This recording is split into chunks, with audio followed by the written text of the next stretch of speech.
All right.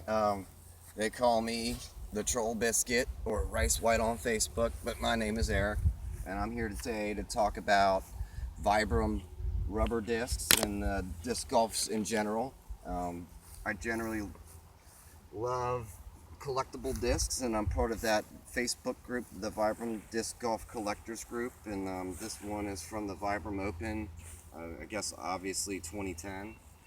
It's a firm maple. It's been sun bleached. It normally is more red, or would have been more red like this. But it's after a while, the rubber will fade in the sun. And what's really cool about that is if you put stickers on it and sun bleach it, you can make your own little cool designs, and it's permanent. It'll always be like that because the sun fading never really changes. Um, Probably my favorite collector disc to throw is this here Chunk VP, and I've worn it in so much it probably flies more almost like a Ridge or a Summit. It's nice and beefy for what I like. And come back over here, don't shy away. And a good tail off clip of how you can tell it's a collector disc is there won't be a PDGA approval above this. And nowadays they have also different flight numbers, and I'll talk about these flight box numbers too. It's like more of a turn to fade ratio. Thrown at a certain speed should equal like a certain amount of distance. The older ones, the numbers aren't always correct on it. Don't worry about it. They're great discs. Just know what to look for is probably that. And if you don't see flight box numbers, it's pretty much a first run. And if there's probably no numbers on it, it's more likely a prototype. So those are things to keep in mind when you're out there looking to buy collectible discs.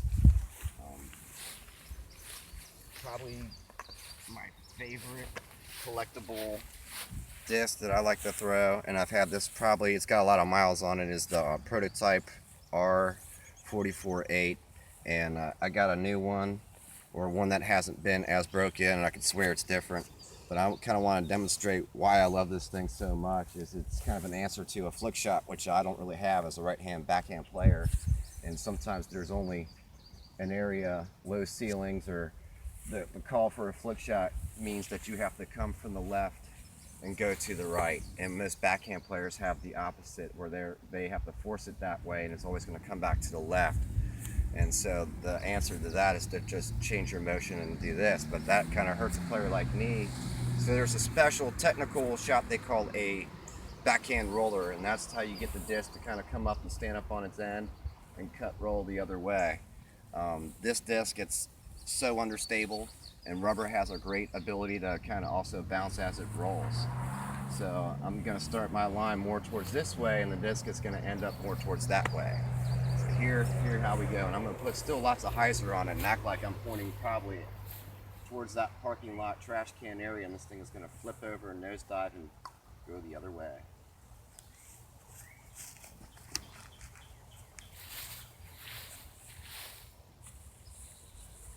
And even though that's not straight where that goalpost is kind of where my target zone is going to be that day, it's still executed. It hit the ground, it rolled, it was in the general direction, and chances are if I'm in trouble and I need to get out that way, I can depend on that. Let's get the new one out that I got from, I want to say Chris Lopez out of Phoenix, Arizona, another guy in the collectors group. It's another prototype, and you can tell because there's just no tooling on it, you know what I mean? And I had to label it myself just so I know which one I got. This one's a little bit newer, and it's not going to act the same as the other one because Vibram discs, they break in different. At first they're very, out of the box stable, and then they break in and they get to the point where they only get so flippy, and then that's your disc. And then if you don't like it, you just get a new one. So this one I'm trying to break in and make the other one, but it's not going to act the same if I do the same thing. So I'm going to try and do the same thing, and it's probably going to stay in the air and not nosedive.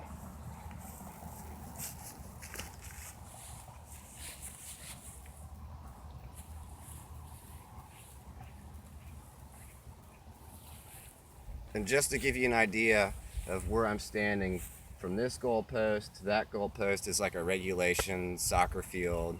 I want to say that's like maybe 300 feet, maybe 280, 275. It's really not that far. So it looks far. Now, since I talked about the prototype, I'm going to get to the finished product. And they kind of had different names for it. At first, it came out and they decided they were calling the prototype for the Valley, but it turned out that the Valley is a completely different disc, and they ran that, whatever it was I'm throwing, and they now call it the Onyx. And it's pretty much spot on what I just kind of threw right out of the box. They're usually pretty, it's hard for me to just turn it over and make it nosedive. But this one is one of those special ones they say from the Maple Hill Open. So it's technically another collector disc, and it's 172 grams, where they say the production ones are in the 150s. It basically is the same disc, you just can put more on it. And again, you could tell it's a newer disc because of the flight line. And I guess Maple Hill Open for this year, you could tell it is because of the blue swatch and the micro beads there. So I'm gonna go ahead and toss the final product, production mold, and just to show you that, hey, it does pretty much what it's supposed to do. And eventually, if it breaks in, it should be like how that prototype was, where I could be able to command it, get it to nosedive, roll on the ground. Let me go ahead and give this thing a nice big swing. Hopefully I can get it through that goal post. It's really my goal, but beyond it means I'm breaking too far distance. Getting inside it's kind of like what I call like that's the zone.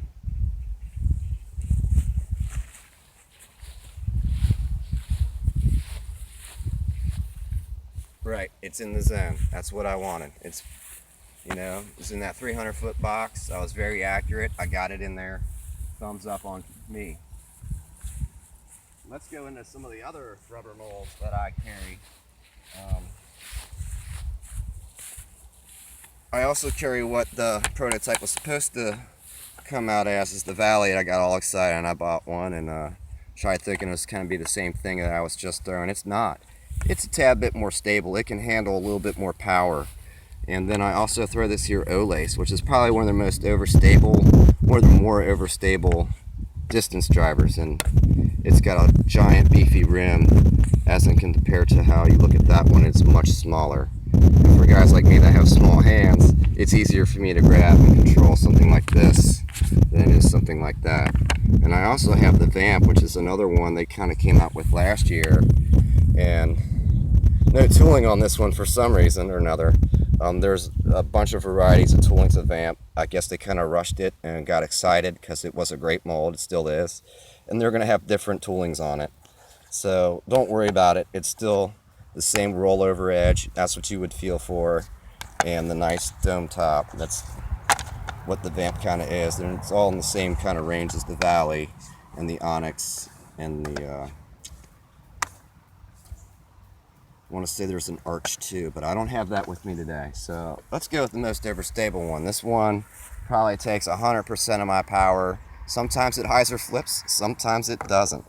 I like having a very brightly colored Vibram disc because it's easier to find. When guys ask me what color it is, I say it's kind of like clown puke rainbow. So another drive I like to do to have fun and get wild, so I'll pull a 360, and I just think it looks cool, and sometimes if you execute it right, it will add maybe 50 to 100 feet.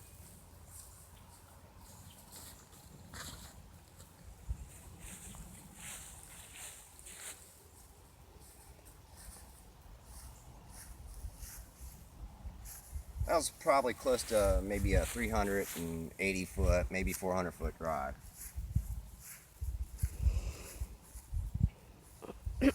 It's definitely there for distance. Not to say that the fairway drivers don't go as far. The thing is I can back off my power and get it more towards the goal post and be accurate with a nice low shot, straight, and all that other fun stuff.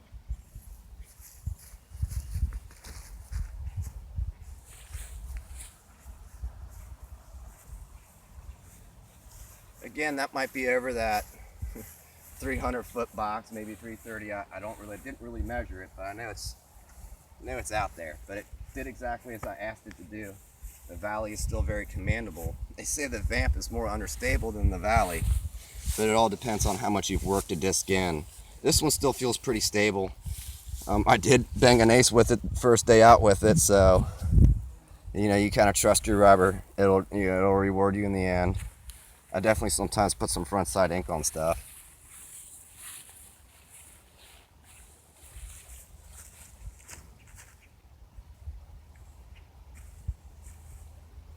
And as you notice how I said it was a little bit more stable than that valley. And it's supposed to be more understable, but it stood pretty straight. It's definitely in the zone. I'm only missing that box by X amount of feet. It doesn't feel so wild, so that's pretty good for me. I'll get into the putters. I already talked about this Chunk VP. Another thing too is it's a huge hot summer day out here in Ohio, and it is damn near blistering 90 degrees out here, so the rubber actually tends to soften up more in different temperatures. And colder temperatures it hardens up. This one is a 152. It's a pre-approved, as you can tell by no approval here. It's a Summit. I don't know if that's really a swirl or a granite. It's nice. We all know that's just by its look, you can tell it's like put together by a kid. That's how you can tell it's a chunk. They're just kind of like random looking. And again, when they kind of knew that the colors blend together, they got very creative with it. For a short amount of period, they did very few laser cut discs. Then here's a new one. Like I said, it's going to have that approval there. And still got the flight numbers. People, I guess they'll get weird if they change the pattern on that. I don't know if I have another one here. I have the new toolings on it. Nope. Anyway, putter can be a deadly weapon, and sometimes or another I can get these things almost as far as my driver with a lot more control. So let's go out here, and I like throwing the new production stuff. I always carry a throwing Summit, something that's brightly colored, that it's new. I don't mind if I hit a bunch of trees with it. It's definitely colorful enough for me to find. It's not like a super high value collector disc where I'm paying over $50 for it or $30. It's just nice and easy to walk away from, where those other ones I'll get the wag, carry those too.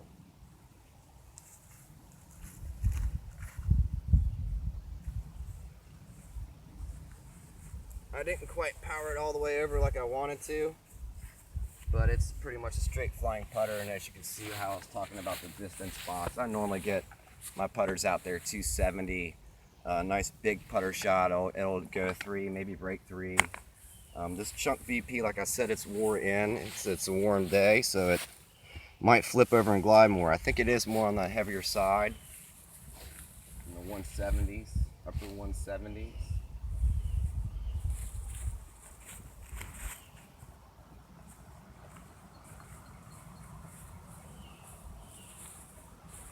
And that's right where I want it. This one's a firm ridge, and the ridge, and I'll get into the putters themselves. Like ridge is so straight, it's not for me. I usually like to go left to right or right to left. And the Summit's understable, so it's good for left to right, and the VP's overstable, so it's good from right to left. This one, you actually just go straight at everything. And it's just so uncommon for me when anything is so damn straight. This one's a firm. It feels pretty heavy, so I pretty much have to put it on maybe a little bit anhyzer, a little bit flat. Off the D-bar. I say that to my dog a lot.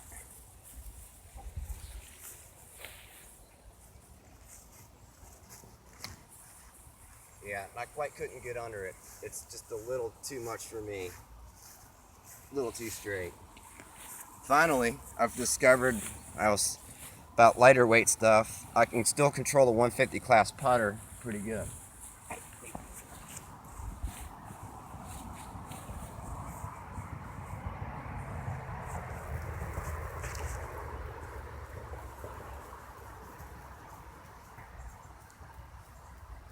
See, it got all the way over.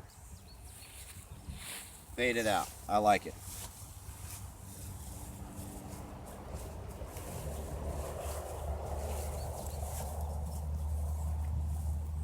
This is another speech I like to give people because I always talk about theory. For some reason or another, because also MVP and Axiom are off brands, a lot of mainstream players will sit there and ask why you throw stuff like that. And I wish Vibram would team up with this company and make these rubber rims. They can make such cool discs if they were to have like micro chunk rims. And what I tell people about these MVPs, make great rollers because they have the tire around it. And this is where I would probably throw a forehand roller or something like that, and I don't want to hurt my rubber disc because it's just too risky just to throw rubber. I bought this thing, it's super overstable. This is our trusty distance driver, and this is the only mid-range I bag. Unfortunately, I haven't yet got my tester disc for the new 2-tester mid-ranges, so I'm really eager to replace this one because I could probably live without these drivers. But for the one critical mid-range shot, man, I have to have something I know works good for me, and the Ibex and the Obex just haven't cut it. I've lost a lot of strokes, probably just because it didn't land where I want, and then I mentally got upset with the disc, and then my abilities failed. So I'm going to try and throw this mid-range, and hopefully it's going to go straight.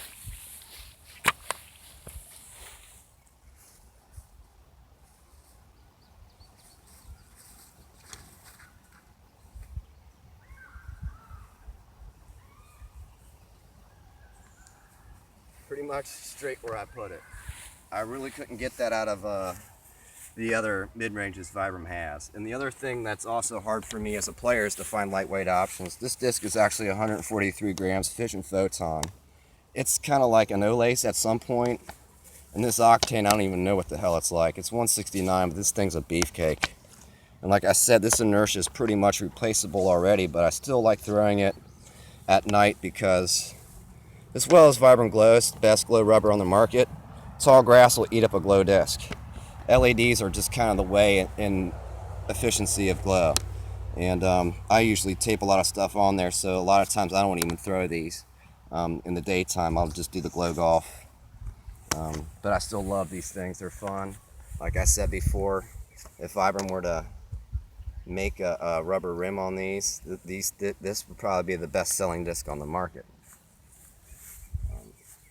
Not in a roller situation now. I'll just show you how these things fly in the air, just in case you're curious of why players are now carrying these things. Is they're actually very quality. They're durable.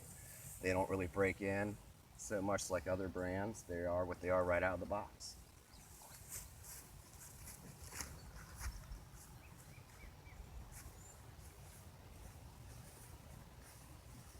Yeah, and I'm cruising that sucker well over the 350 box. And then I got this thing, which is my lighter weight one. It should actually go further, but it's harder to control because it's lighter weight. So you either have to add more hyzer or just try and figure out your lines different.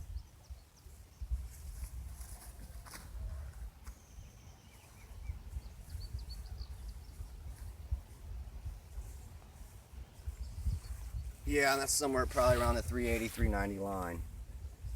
This thing's almost so overstable. I have to 360 it just for even if to think about turning over.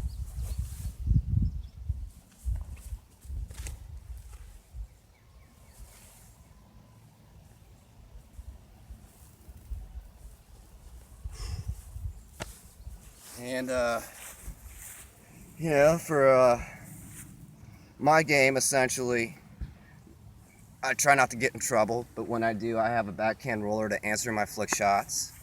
I can throw my putters just about as far as all my other discs, so when I need low straight, I kind of rely on that. What's great about rubber too is you saw that last shot had a lot of skip to it. Every other rubber disc I threw hit and stuck. Rubber was not going to have a skip ability to it like most other plastics. That's kind of also why players should just bag at least one or two, if not more, just because you don't want to skip sometimes. Sometimes you want to skip, and that's kind of also why I carry some overstable plastic. It can provide a skip, it can jump. And rubber, you can't really count on that to happen. They're more consistent on hitting the ground and staying. Or if they roll on the ground, they like to bounce up and go. And same with the MVPs. But keep shooting straight. Thank you very much for watching.